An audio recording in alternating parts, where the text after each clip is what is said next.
இந்தியாவில் 50 கோடி பேர் சர்க்கரை நோயால் பாதிக்கப்பட்டுள்ளதாக புதுச்சேரி மருத்துவர்கள் தகவல்.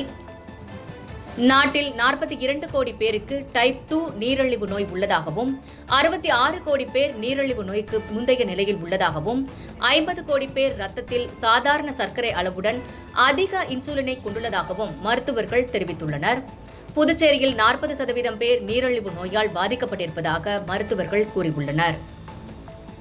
Intended for launching Blue India Foundation. அதனுடைய நோக்கம் என்னன்னு சொன்னால், இந்தியாவில் இருக்கிற ஒவ்வொரு மனிதனுடைய லாஞ்சிவிட்டி, அதாவது லைஃப் எக்ஸ்பெக்டன்சி அப்படின்னு சொல்லக்கூடிய அந்த வயசை மினிமம் ஒரு 10 இயர்ஸாவது கூட்டணும் அப்படிங்கிறது தான்.